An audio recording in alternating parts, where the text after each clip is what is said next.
next keynote speaker.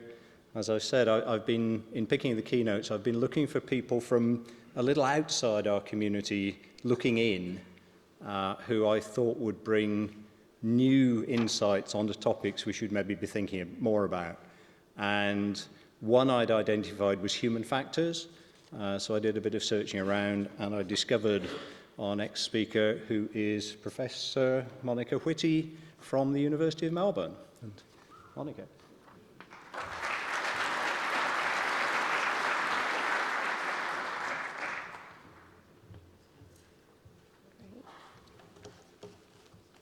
Well, thank you very much for having me here.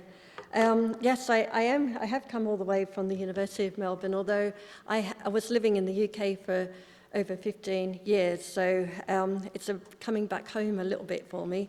In fact, so the last university I was at was the University of Warwick, and I worked in the Cybersecurity Centre there at WMG. And a lot of the work we did actually involved working with industry, so although I often more likely do academic conferences, I love talking to partners that are actually doing the groundwork that's so important in this area and working together on this. The talk that I'm going to give you is on developing a conceptual model for insider threat, which is work that was sponsored by CPNI here in the UK. But before I do, I wanted to talk a little bit about my approach, I guess, to cybersecurity, especially being said that the idea of being on the peripheral of what we do. Just to give you a flavour for how a psychologist might actually approach this. This is the university that I'm at University of Melbourne. Most things are pretty new in Australia. This is one of the older type of buildings, but it's still not that old. But in Australia, you know, that's very old, I guess. Something a bit older up here. I thought, was reflecting on yesterday's talks that I went to, which were fascinating and really important, and also thinking about what the last keynote speaker had to say about the castle and the fortress and this idea of a metaphor. And it made me rethink about some of the things I wanted to mention to you guys today. And part of that is looking at this idea of how do social scientists, how do psychologists look at these factors in cybersecurity, and why are people so important? And we could use the castle, the fortress, as a metaphor for the technology, perhaps, that we have to protect us. But we also have castles to protect people, and people are inside and our enemies are outside. And so there's been a lot of rethinking about cybersecurity over time, and it was really nice to see an old paper being brought up by the keynote yesterday, Angela Sasser's work on the user is not the enemy, the idea that people are not stupid, they're not the weakest link, that technology often doesn't think about individuals. Now, that paper was written some time ago, and I do believe in talking to a lot of people, a lot of companies, that that view is changing. But I still think we have a long way to go in rethinking about what do we mean by cybersecurity and how do we do that best. So, for instance, yes, of course, we need to look at the software development and get that better.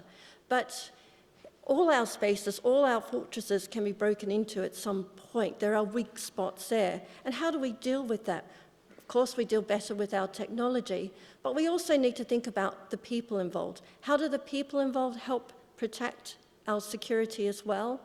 And also, what do we know about our enemy? And our enemy, not just in terms of that technology that's breaking in to our the things that we want to protect, but who is that person perhaps? Because a lot of the enemies are real people that are using that technology to actually infiltrate our structures.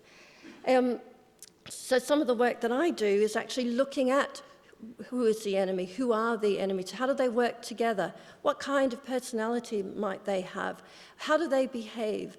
Not just in terms of how they behave within using that technology and looking at them online, but how do they behave as people as well? And how do we strengthen individuals to protect themselves as well? So sure, the user is not the enemy, but also if we're going to help users get be safer online and organisations online, we need to educate people. And part of the work that I do, especially looking at cyberscams and other types of areas, is actually saying, right, well, there's a lot of awareness raising campaigns out there saying everyone needs to know about these security threats. But unfortunately, just telling people that these threats exist doesn't protect people. So we need to really rethink about how do we actually ideally protect people.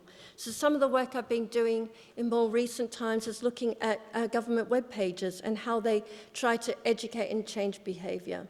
But we need to look at this as a whole. We need to work on this together. So some of the work that I do is looking at cyberscams. How do we detect criminals? Who are the criminals? How might we get them both offline and online? How do we protect users from these scams? And how do we combine the algorithms together with the psychology to inform the algorithms to better detect on our platforms as well? So the work here that I wanted to present to you actually looks at insider threat. And this project worked with computer scientists, and in fact it was led by Professor Sadie Creese at the University of Oxford, looking at the computing science, but the psychology helped inform that an awful lot. And so I want to tell you a little bit about how the psychology worked, and at the end, time permitting, tell you how we combine that psychology and the computing science together.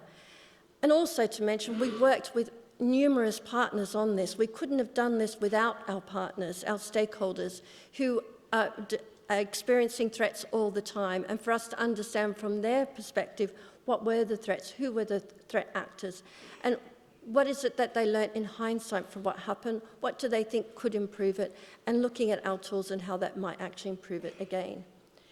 And the ultimate tool from this project was actually developing automatic detection in real time on people's systems, which we got to test in the real world, which was a wonderful opportunity to do. Okay, so firstly, before looking at insider threat, we need to understand what do we mean by an insider threat. And often this term is bandied towards both the malicious and the accidental insider, and both are worthy of pursuit to understand.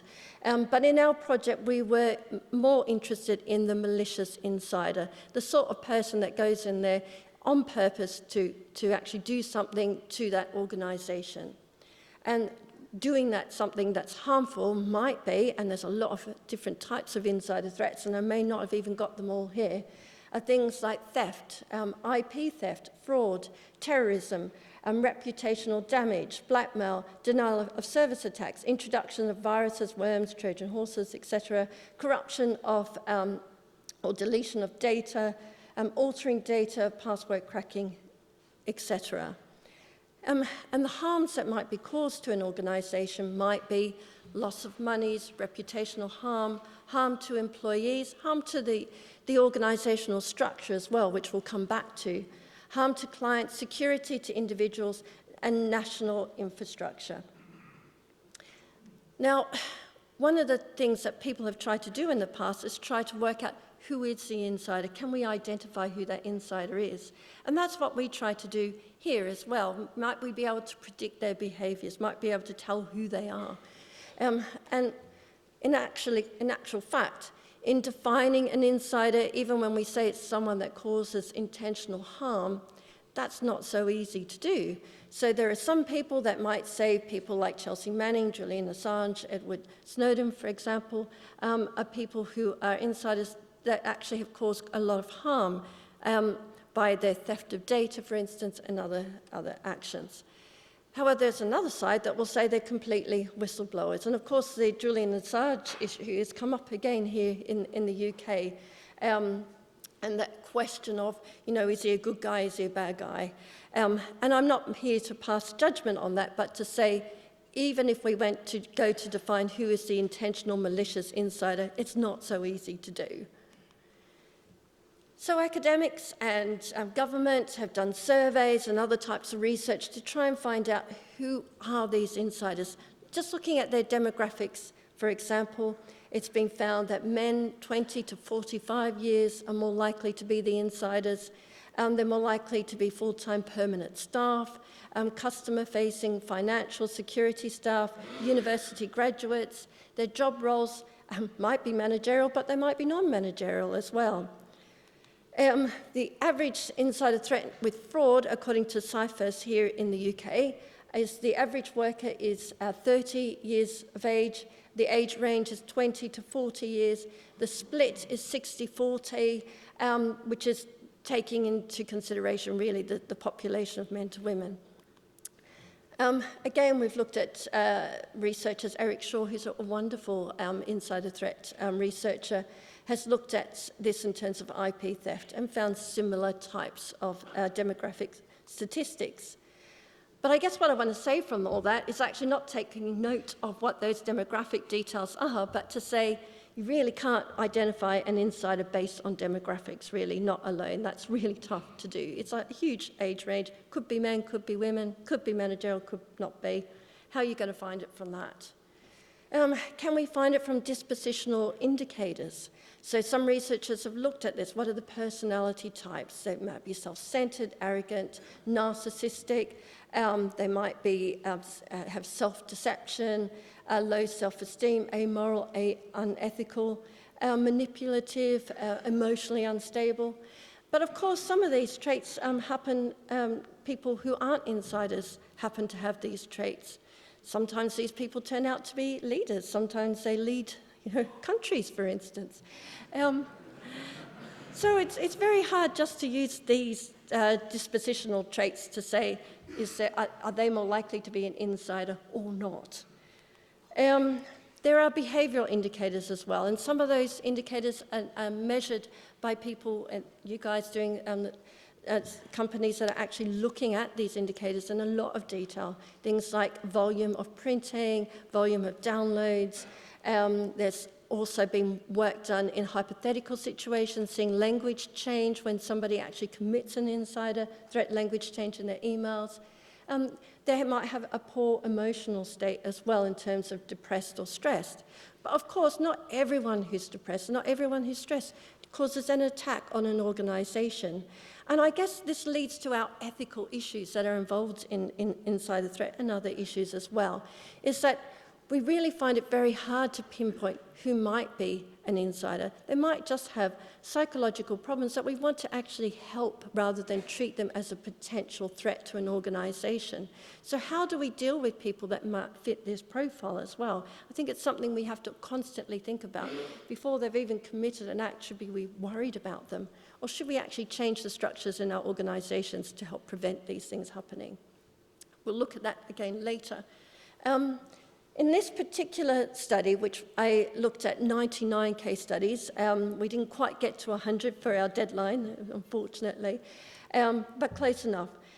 We looked at, firstly, what are the types of psychological characteristics that might reveal who an insider is, and also the potential pathways to an attack. We looked at we did this by interviewing a lot of people that actually knew the person that caused the attack. It might have been their managers, it might have been the security staff, it might have been their co-workers. We interviewed a range of people to gather up a profile about that person. And in most of those cases, before it was all revealed that that person had caused an attack, nobody guessed that this person was going to do something.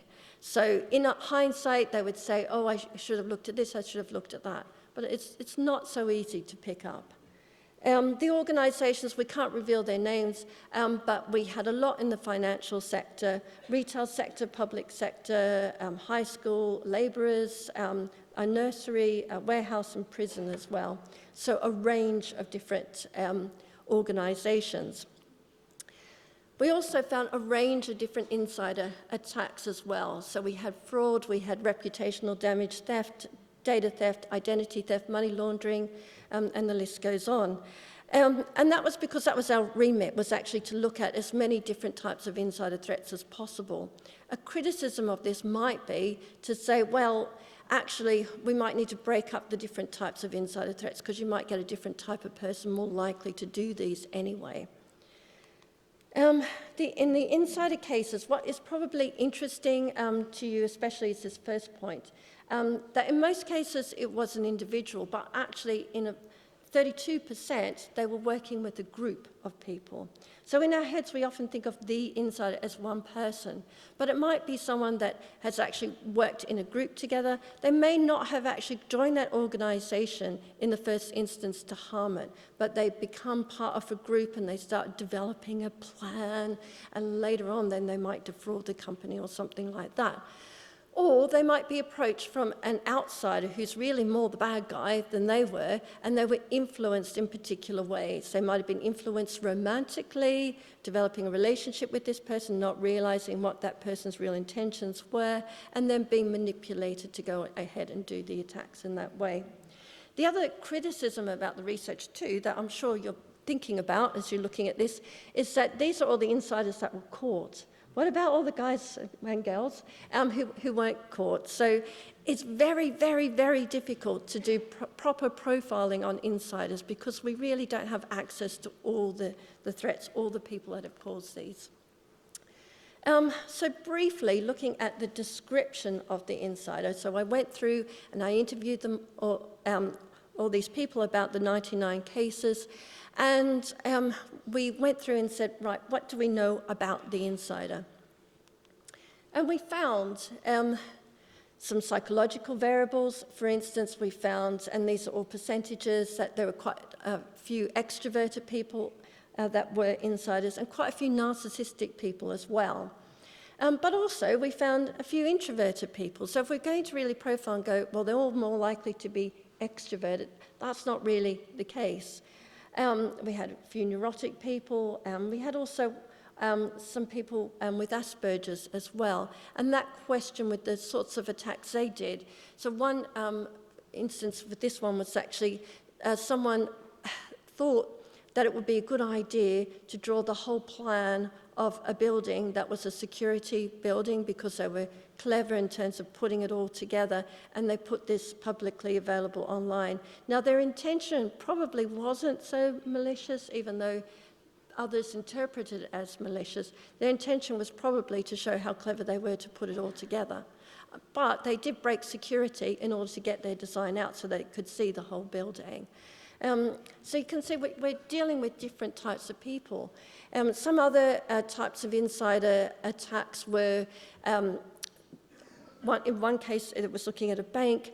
There were 3 older ladies that had been in that organisation for a very, very long period of time. And they played bingo together, actually. And so they thought, wow, this is fun, playing bingo together. How about we get a bit more money and defraud our bank? But at the time, when it happened, they never entered that organisation thinking that. And how they moved to progressing to that is very difficult to predict. But nonetheless, there's another case, and it's not the sort of thing you think of instantly when you think insider. Of course, we've had other cases that were more your kind of ideal type of insider who's been in an organisation, caused IP theft or defrauded that organisation, and because of poor vetting procedures, moved to another organisation and do the same thing there. And so the duration of when the attack happens from when the person begins and ends can be different according to the different motivations, for instance, as well. So looking at other indicators, some were open to flattery, some were high on external control, some had a criminal record. And while we might say, right, well, why don't we all screen everyone for criminal records, not all jobs require that. Not all jobs, people want to think they want to spend a lot of money doing that vetting. But there's sometimes people like cleaners, for instance, that might go in and cause an attack, or a labourer that might come in, that actually our screening procedures miss all that because we're not thinking that might person be a threat to an organisation. So perhaps we need to think about our resources and how we do our vetting as well. It's difficult to say where you want to put it all. Now, one of the more interesting results here was that actually we got a very split result between having a strong work affiliation and a weak work affiliation. So if we're looking for people who aren't happy in an organisation to be more likely to be our insiders, that might be the case, but we found slightly more people who actually had a strong work affiliation. So not so easy to tell either. We also looked at the idea of being stressed, anxious and depressed, and that came high up there as one of the indicators. But again, as I said, not all people who are stressed want to cause harm to our organisations or do harm. We had a high proportion of addicted people as well. They had a drug addiction, an alcohol addiction. And actually, when I interviewed the people who knew that particular person, they all knew they had an addiction problem. They just didn't associate that that might cause harm to that organisation, or they had conflict with HR saying you need to treat them in a particular way, and then there was nothing they could do. Some were actually blackmailed from others outside the organisation, so I said about 32% of the insiders worked with others. And so part of that was because they were coerced by others in a relationship, or they'd done something not quite good in their other lives outside of work. It might have been an assault or something like that, and they were going to be told in if they weren't going to act on the behalf of the person manipulating them. So here are some of the different stories that come to these people who have caused these attacks. Some had unusual hours, some downloaded large amounts of data, not a huge amount. Motivations for doing this, some were quite, we might say, quite greedy. They wanted that money and they were very flamboyant about the money, so people could see that they were living beyond their means. They needed to support their addiction. There was personal hardship in their lives. I find, although when you actually look at this, as we know in psychology, sometimes people use rationalizations for their bad behaviours. So personal hardships, not everyone with personal hardships goes and tries to rip off their organisation. And so I think we have to be very careful with these types of findings to think, oh gosh, you know, that person's just lost someone in their lives, better watch out for them. Such and such is going out, you know, it's divorce, very hard divorce, that one, they're going to be quite broke afterwards. Let's watch that one. So we just need to be careful. I'm not being very helpful. I'm probably asking more questions than actually answering them, but I think that's important to do as well, to see what are we actually finding. Do our stereotypes pan out or do they not? Disgruntlement and revenge came out a little bit. Entitlement as well. Proof of cleverness, especially with fraud, addiction to the crime itself. So that some of them, and when they were interviewed afterwards by security, said, why did you do this? And you kept doing this, you kept defrauding the organisation. And they said, I just wanted to see how far I could go before you're going to catch me. And so they just thought, oh, they're going to get me eventually, but maybe not, so I can keep trying. And that's not uncommon with other types of crimes as well. Of course, we've talked about this fortress at the beginning with the castle and how do we protect it. And these insiders looked for these weaknesses in security, but they weren't necessarily altogether clever weaknesses in security. It might have been just stealing somebody's password or actually having someone trust them and giving them their password because they thought they could trust that individual. And how do you go with that? Well, can you deal with that in terms of technology, or do we need to deal with that in terms of actually regulating behaviour in the workplace to make it acceptable practice to not be embarrassed to act in particular ways? So what I mean by this is we tell everyone, oh, you mustn't give your password out to everyone. But here's your colleague working here and they're saying, I need to get into this system. Can I borrow your password for a minute to do that? Are you to not trust that colleague? That's going to hurt your workplace relationships, right? So instead, we need to actually think about how we actually get people to behave in a particular way and make it okay and make it not look like mistrust. One of the issues that I looked at in this project was actually not an issue necessarily of getting into a system straight away, but rather tailgating into a secure place.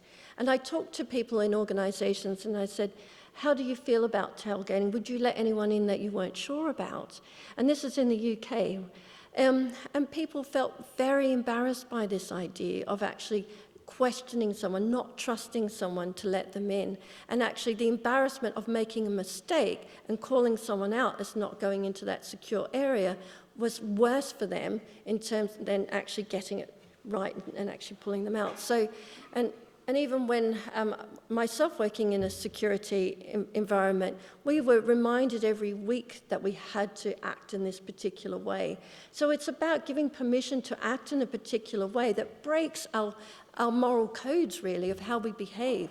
So actually thinking about security needs to be thinking about some behaviours are acceptable for these reasons and changing the way we act in our organisations, but changing that moral code and why we're doing that as well. Okay, so the discovery, sometimes it was discovered within the organisation. A lot of the times it was discovered outside of the organisation and brought to the attention of the organisation. There were a lot of customer complaints that brought this to the attention. And so that's a bit of a worry, despite all the detection that was in these organisations, which some had very high-level detection, they still weren't able to notice it straight away. Then they went back to their detection and found it there and found the proof. So I guess what I'm saying is it's not so easy to detect insiders. It's not so easy to profile them. And looking at all these character traits, actually, it's not simple. But what I tried to do from looking at these character traits is put together a few archetypes that may give us some kind of meaning to these different types of individuals that cause harm to the organisation. And these are in order of what seemed to pan out from the data. So we found the addict was actually the highest one, by far, in fact. So the drug addict, the gambling addict, the alcohol addict. And I thought that was interesting because a lot of the research in insider threat, if you're familiar with it, talks about the disgruntled employee. That's the one we've got to watch out for, the one that feels that they didn't get their promotion, they weren't happy about that, they're going to get you back. But the disgruntled employee was much further down, actually, in terms of all this. So I think we have to be careful about what we think is the insider. The addict was definitely one. And the addict was kept in the organisation and kept going out, to feed their addictions, often weren't going into work the full time that they should be going into work.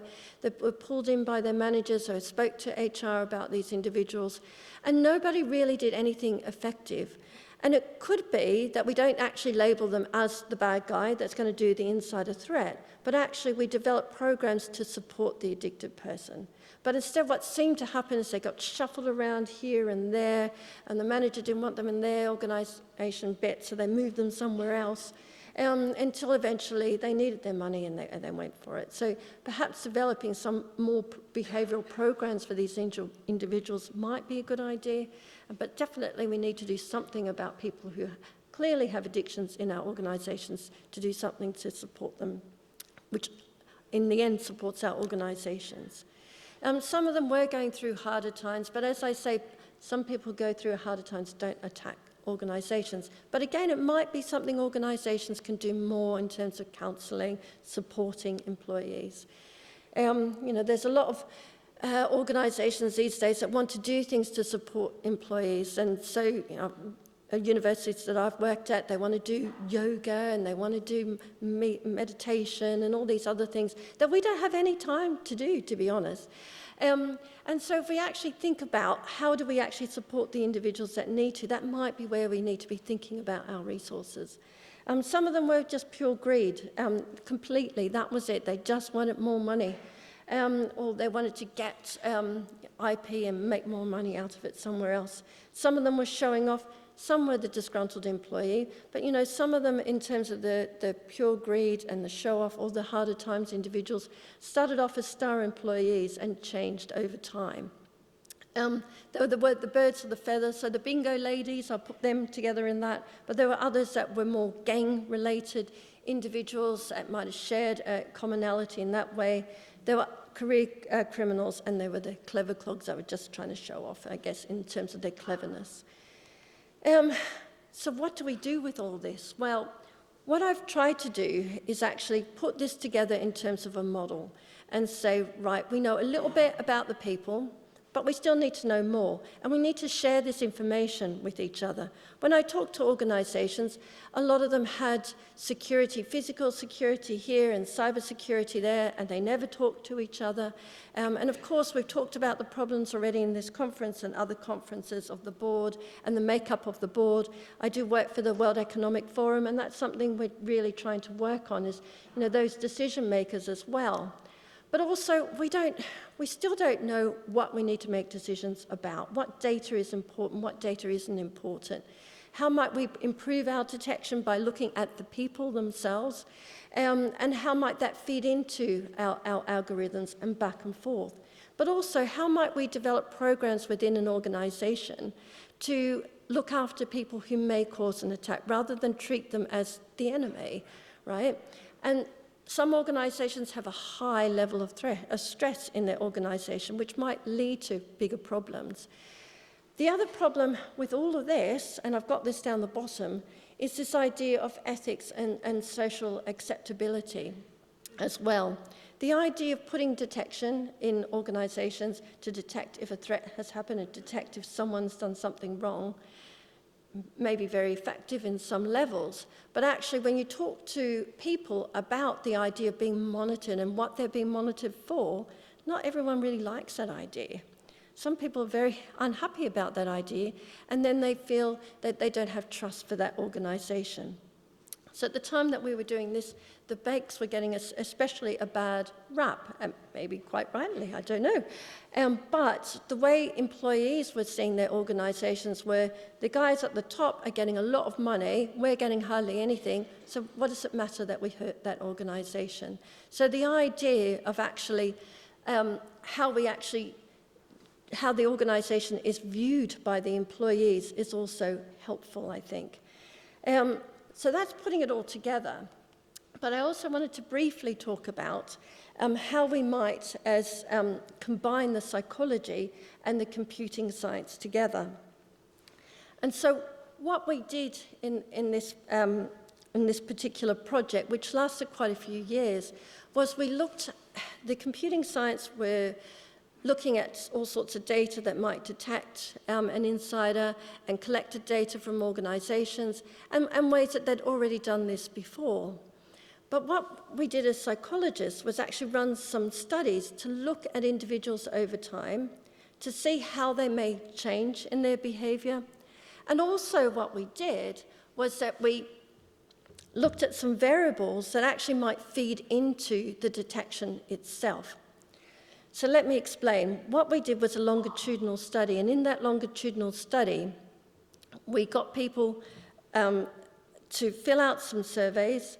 We didn't get them to fill out whether they'd actually done an insider attack in an organisation. People aren't going to respond to that, and they're not going to say, yeah, sure, I defrauded my company, or yeah, I stole IP. But what we did instead was we looked at counterproductive behaviours in the workplace. And in looking at all that, some of those counterproductive behaviours are more severe and more likely to be insider threats than other types of behaviours. And we did some statistics around that. And I've not brought all the slides on that because it's all very psychology and sciencey, and you may not want to see all the statistics on that. But in saying that, what we did was we looked at some of these variables in terms of the psychological variables that we identified in these case studies. And we looked to see, are those people more likely to be the people that do the counterproductive behaviours? Are these people more likely to do this over time? Are there things over time that actually might change someone to be more likely to do an insider attack? So we actually measured these things over 3 points in time. So we looked at personality traits like the dark triad. And the dark triad are personality types like Machiavellism, which is the charming person that charms you over, to be able to be on their side, to do their bidding, basically.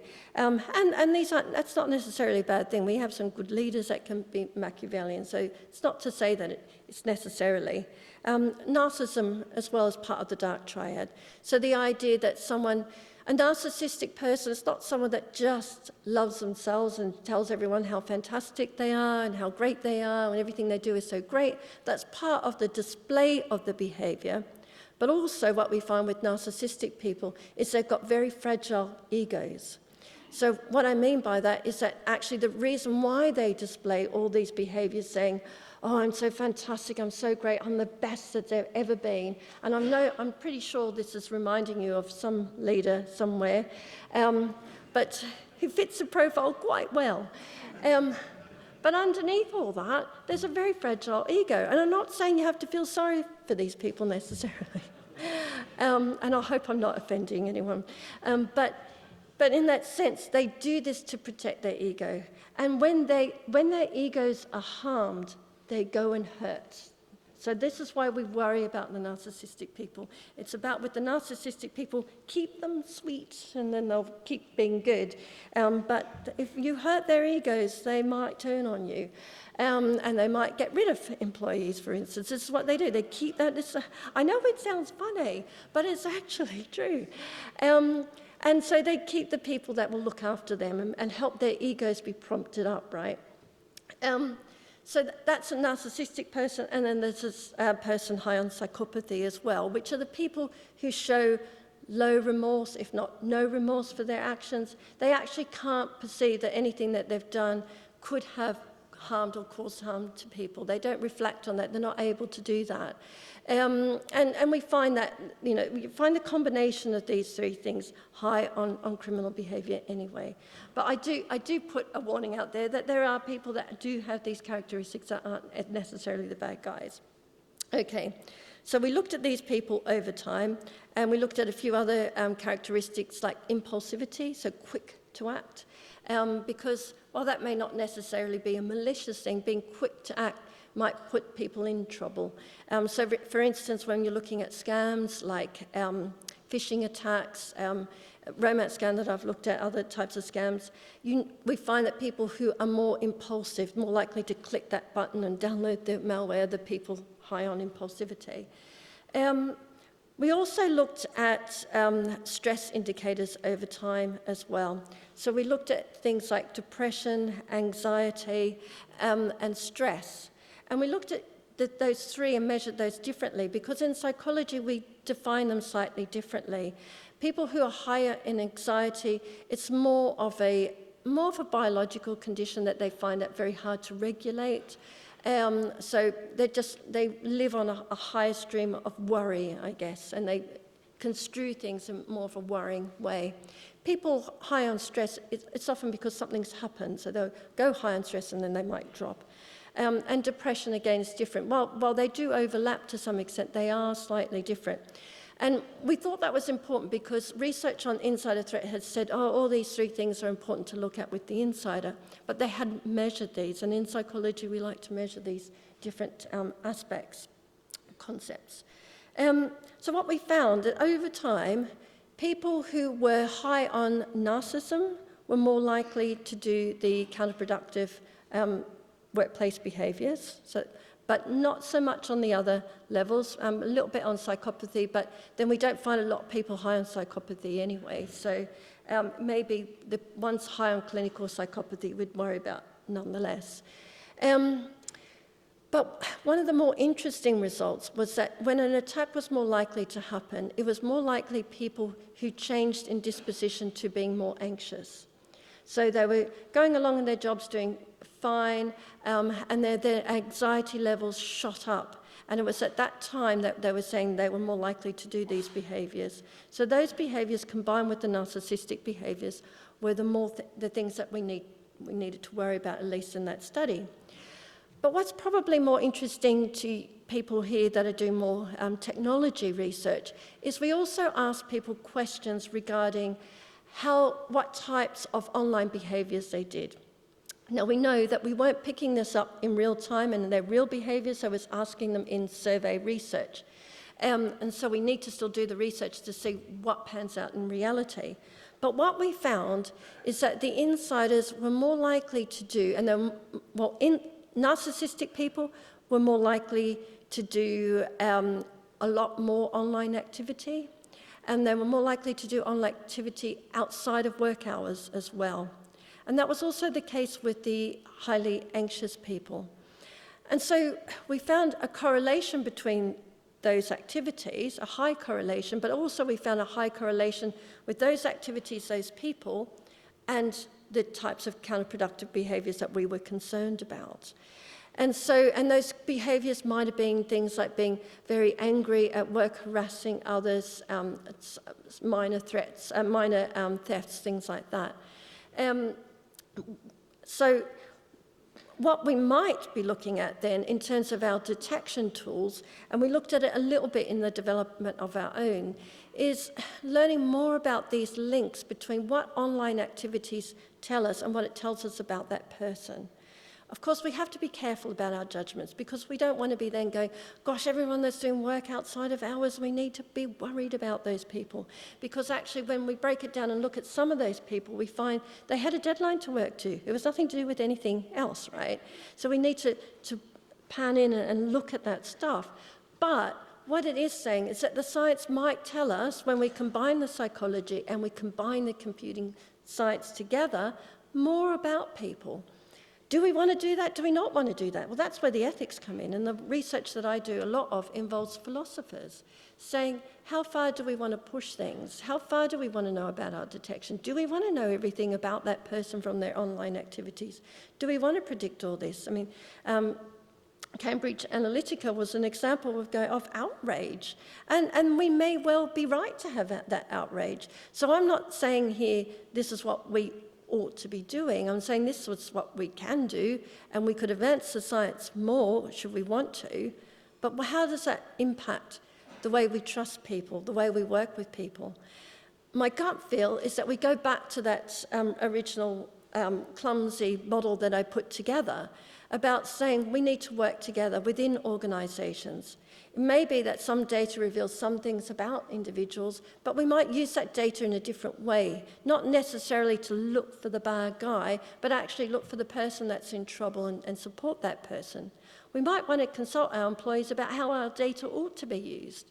So in some organisations I talked to, they were very happy for their data to be used in these ways. But not surprising, these were organisations where security was of utmost concern for them. They were reminded of this constantly. On the back of the toilet doors, there were reminders of what they are expected to do in terms of security.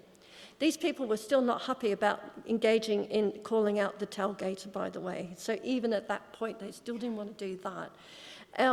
So it is about the organisational culture and what we might do there, but I think we need to be also consulting our employees and how we actually regulate that. I know that's not what everyone wants to do, and people want to be watching them and picking it all out, but there's that balance between keeping a good, healthy organisation versus picking out every single bad guy as well in all of that.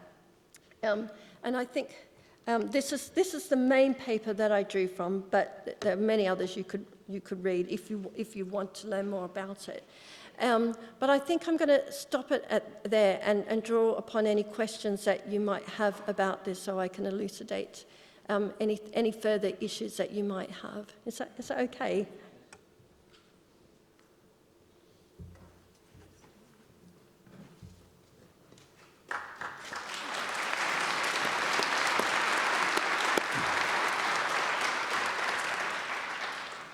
Thank you very much indeed. And the final comment about talk to people about how they want their data to be used.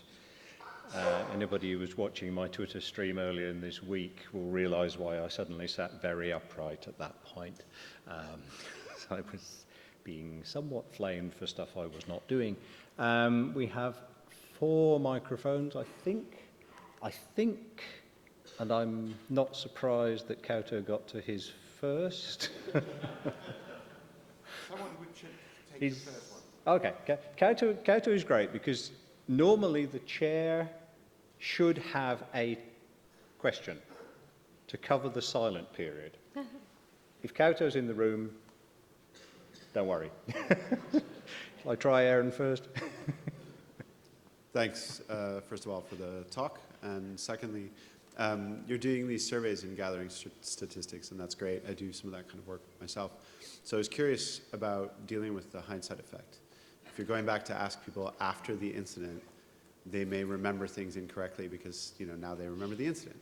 So do you have any tricks for correcting for that or being careful about it? Yeah, that's a good question. I guess in terms of this research, we had more triangulation because we were asking more than one person about that particular individual.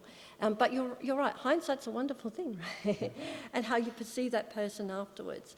But that was one way to counteract some of that bias. I mean, there's bias going to be everywhere in our research. And with insider threat, it's just such a hard topic to really properly investigate. But that was the best way that we could do it, was actually look at that. The other way was by doing that, the survey research over time. This was stuff that was people were revealing to us over a time period, rather than actually asking people to reflect back and see what they actually did. Yeah, if that makes sense. Sorry, Kauto, I've spotted that there was somebody up at the back. So. Okay. Thank you. Very interesting talk. I wonder that maybe I have some bias because there is a security measure that failed spectacularly in our country. Like the question, what is your maiden name, mother maiden name? In our country, wife never changed her name. So it's but many organizations in our country adopt that kind of question. So to do the security measures. But so I wonder if culture aspect, how do we adopt something that might have cultural aspect to be able to be applied to our country. I completely get your point. That cultural differences are so important. Beyond the organisational differences, the cultural differences are critical, right? And we have to be critical of our research to say how far it can go. And it's important because we work out, companies work with other companies. And so just even the detection is going to be different. But also, what is culturally acceptable can be very different as well. So in the work that I do on cyberscams, for instance, in countries such as West Africa, fraud can be perceived as different in the sense that it's still perceived as a crime. But if you're clever enough to get away with it, you're kind of seen as, well, it's not so bad. And that's not necessarily by everyone because in those countries, West Africans will defraud other West Africans. It's not just about picking on Western countries.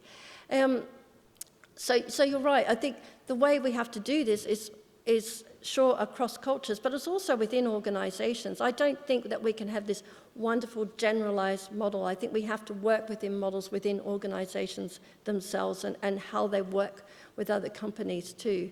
So that's probably not giving you the answer exactly that you want, but it's very, very hard to generalise with this. And in other research, we often have many more participants that we can actually build up our theories much better.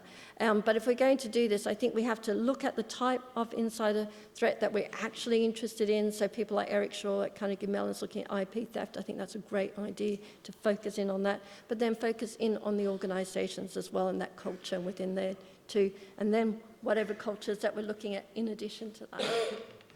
Thank you. I guess there's actually two layers, aren't there? Because there are different national, regional, or geographical sensitivities, but there are also different sensitivities in different types of organisations. So the organisation with the security instruction on the back of the toilet door is going to be quite different from a university or whatever. Absolutely. So, lots of challenges. But I like the idea of actually deal with the organisational culture and talk to people about how they want the organisational culture to be.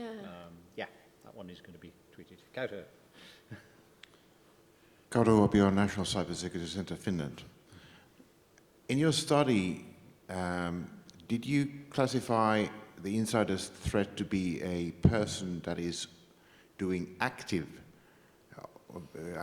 conscious decisions to make security trouble, or did you also count situation where a person's behavior by his culture, his or her hobbies, or other is causing an inside threat or threat situation to an organization? Yeah. Good question.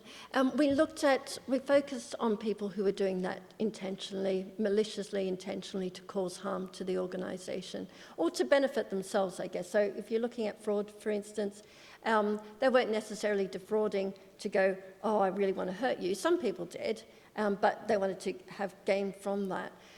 But I think the one that I mentioned with the Asperger's was the one that I thought was on the periphery between really intending to hurt someone and actually just doing a hobby, really, that was interesting and that he would never be able to see given his, the way that he, I shouldn't say problem, the way he perceived the world was different. And that made him very good at his job, actually. And so that was a tricky one. But in each of those cases that we looked at, pretty much they were all not about a different cultural view, but rather doing something that they knew was wrong. I mean, they were dismissed and a lot of them were arrested and spent time in prison for their actions. So, yeah. I have to say, another insider threat that was very different to when you're looking at IP theft and you're looking at, someone stealing our information, we found one that was the opposite way, where an organization had someone bring in the IP theft to their organization, and they had to, that would have brought that organization, which was a really big organization, down because they'd nicked something that they didn't know that they'd stolen. So sometimes it goes the other way that you don't realize, but it was another case of intentional, right, from the previous. Hi, I am Graciela. Thank you for your presentation. Now, I was wondering if this type of personalities shouldn't be detected during the hiring process, when you have to do tests for people before entering a company.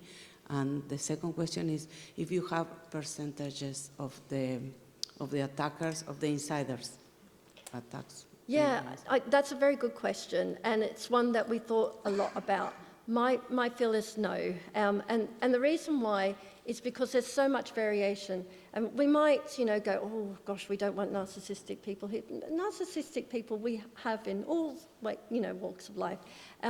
This is on a scale, right? Anyway, so it's people scoring a little bit higher, and they do very well in particular jobs. So if we are to prejudge a person before they become a criminal, I think we're in very dangerous waters, right? So while I'm saying these are the things that we found, I'm not advocating that we actually want to screen on that level.